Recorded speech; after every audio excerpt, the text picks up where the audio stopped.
48 साल में अगर वो हमारे हिंदू भाइयों का कत्लेआम करता तो कितने कर लेता। रह जाते हमारे हिंदू भाई। शायद ये ज़र्फ है हमारा जो खामोश हूँ अब तक, वरना तो तेरे ऐब भी मालूम है सारे। और हर जुर्म मेरी ज़ात से मंसूब है इतना, क्या मेरे सिवा शहर में मासूम है सारे। सिर्फ हम ही निशाना बनते हैं, हम तो कुछ भी कर दें बुरे हैं। 48 साल हुकूमत की है औरंगजेब ने। 48 साल में अगर वो हमारे हिंदू भाइयों का कत्लेआम करता तो कितने कर लेता। रह जाते हमारे हिंदू भाई।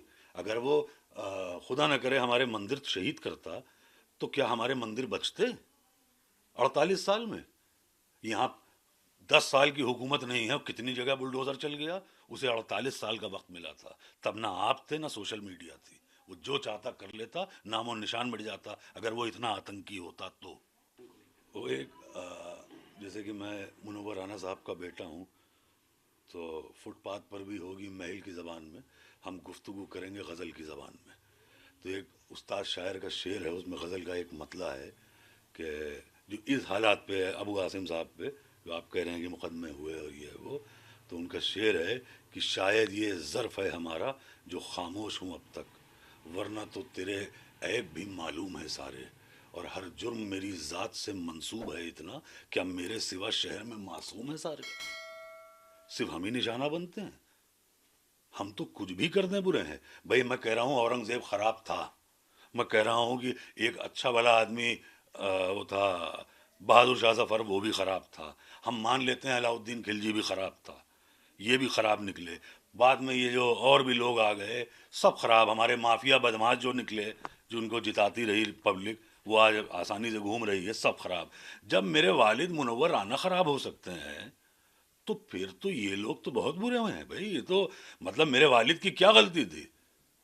मेरे वालिद की ये गलती थी कि वो गोडसे के दौर में गांधीगिरी कर रहे थे। तो हमारा तो सिर्फ ये, हम तो ऊफ भी कर दें तो बहुत है। हम तो ये मतलब हमारा हाल इस वक्त ये है कि आप मेरा गला दबाइए और मेरी आंखें भी बाहर ना हो। कैसे मुमकिन है। जब हमने कुछ नया बड़ा अच्छा कुछ किया होता तो हम ऐसे माजी में नहीं जाते। माजी मतलब पास्ट में उर्दू की बात आ गई तो अब जैसे भी हमारे यहाँ कहा गया कि उर्दू ज़बान ख़राब है। अब बताइए साहब, फ़राग गोरखपुरी इतना बड़ा शायर, रघुपति सहाय नाम था उनका, उनका तखल्लुस था फ़राग गोरखपुरी। मैं आपको बहुत दिलचस्प वाक़या बता दूं कि फ़राग साहब की बेटी के लिए रिश्ता देखने कुछ लोग आए। तो जो लड़के वाले आए उन्होंने कहा कि वो तो फ़राग साहब से उनका तलफ़ुज़ बहुत ख़राब था, मतलब प्रोनंसिएशन। तो वो फ़राग साहब से कहने लगे, लड़के के बाप उनके वालिद, कि अच्छा तो आप शायर हैं। तो फ़राग साहब ने उन्होंने देखा, कहने लगे तो आप कब से शायरी कर रहे हैं। फ़राग साहब का और मूड ख़राब हुआ। तो कहने लगे फिर कोई गज़ल सुनाइए।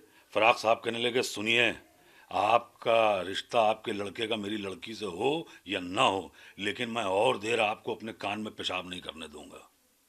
फ़राग साहब कहते थे, प्रोफेसर थे रघुपति साहब, फ़राग गोरखपुरी। फ़राग साहब कहते थे कि उर्दू इसलिए पढ़ लो कि अगर कल को अफसर बन जाओ तो अफसर मालूम भी दो। तो ये थी उर्दू ज़बान। और रही बात ये जो इतिहास और पास्ट, ये देखिए ये दोहरा मापदंड है। मेरा मानना ये है कि आप ये दोहरा मापदंड लेके नहीं चल सकते। आपको मुग़ल से नफ़रत है और मुग़लई पसंद है, तो ये मेरी समझ के बाहर है ना। फिर आप मुग़लई भी बंद करा दीजिए पूरे मुल्क में। मुग़लई से आपको मोहब्बत है, मुग़ल से नफ़रत।